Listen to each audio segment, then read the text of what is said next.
மாநில கொள்கை பரப்பு செயலாளர் அருண் ஜெயசீலன் அவர்கள்.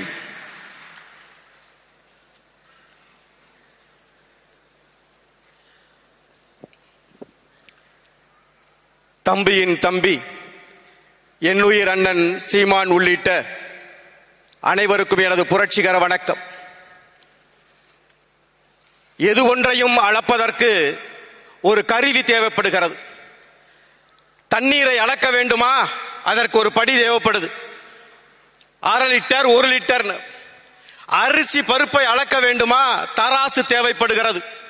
1/2 கிலோ 1 கிலோ 5 கிலோ என்று அளவை கணக்கிடுவதற்கு. அப்படித்தான் என் அன்பு உறவுகளே, அரசியல் தளத்திலே இந்த தமிழினம் எந்த அளவிற்கு அரசியல் புரிதல் பெற்றிருக்கிறது என்பதை அளக்கக்கூடிய அந்த அளவீடாக கரூரை பார்க்கிறோம்.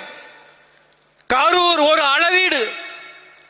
இந்த தமிழினம் எந்த அளவிற்கு அரசியல் புரிதல் பெற்றுள்ளது என்பதை காட்டக்கூடிய, கணிக்கக்கூடிய, கணக்கிடக்கூடிய அளவீடுதான் கரூர்.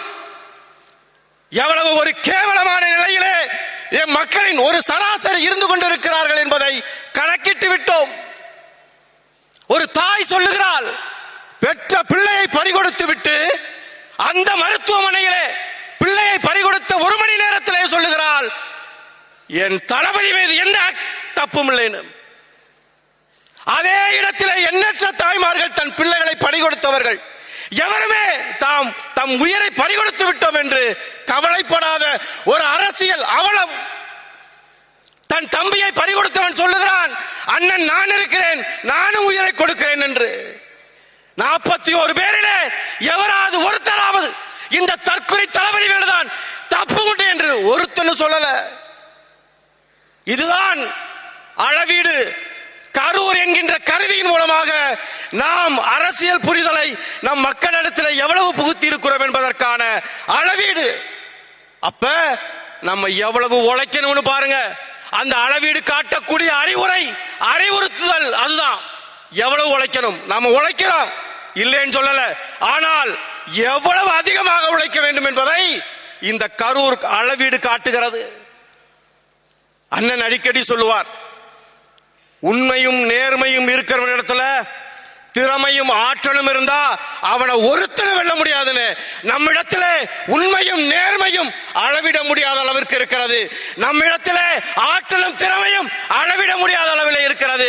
அதைவிட அண்ணனை போல ஒரு தலைமையிலே ஒரு கட்சியில இருப்பதை விட வேறு எந்த மகத்துவமான பெருமையும் நமக்கு வேண்டியதில்லை. 3 விஷயம் இழந்த பிறகு கிடைக்கவே கிடைக்காது. ஒன்று, நமது தலைவன் இழந்தால் கிடைக்காது. இன்னொன்று, நம்முடைய அண்ணன் கிடைக்காது. இன்னொன்று, நம்முடைய கட்சி.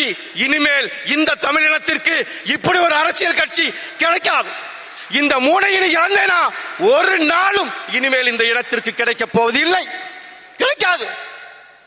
அண்ணன் சொல்றாரு, இந்த இன்னைக்கு காட்டுறாரு, அருகோ ஐயா, அருகோ ரமேஷ், இப்படி எண்ணற்றவர்கள், நம்மாழ்வார், நம்முடைய பழம்பெரும் முதியோர்கள் அனைவரையும் கொண்டு வந்து நிப்பாட்டிட்டாரு. ஆனால் மக்கள் இதெல்லாம் உற்று பார்க்கிறான், உத்து பார்த்துக்கிட்டு தான் இருக்கான். அதே சமயம் எதிர்தரப்புல என்ன செய்யறாங்க உத்து பார்த்துக்கிட்டு தான் இருக்கான். அவன் இவன்னா இன்னைக்கு எங்க வந்துட்டான் பாரு, கொள்கைக்குள்ள கொண்டு வந்துட்டான் பாரு, எம்ஜிஆர் கொண்டு வந்துட்டான் பாரு, ஜெயலலிதாவை கொண்டு வந்துட்டான் பாரு. நாளைக்கு பாரு விடிஞ்சா கருணாநிதியும் கொண்டு வந்துருவான். கருணாநிதியும் உள்ள கொண்டு வந்து நிப்பாட்டி 1 ஓட்டு கேட்க வருவான். தேசிய தலைவர் சொன்னதை சொல்லி முடிக்கிறேன். நல்லவர்கள் கூட தோற்றதாக சரித்திரத்தில் இடம் உண்டு, ஆனால் நம்பிக்கை உள்ளவர்கள் தோற்றதாக சரித்திரத்தில் இடமில்லை. நாம் வெல்வது உறுதி, வெல்வது உறுதி. கடைசி மாவீரர் உரையிலே தலைவர் சொல்லுகிறார், நான் பெரிது நீ பெரிது என்று இல்லாமல் நாம் பெரிது, நமது லட்சியம் பெரிது என்று நெல் அப்படின்னு சொல்றார். அத மனசுல வச்சுக்கோ. 2016 தேர்தல் களத்திலிருந்து ஏறுமுகம் தான் நமக்கு. 2026 அரியணை ஏறுமுகம் தான் நமக்கு. இலக்கு ஒன்றுதான், இனத்தில் விடுதலை. நாம் தமிழர்.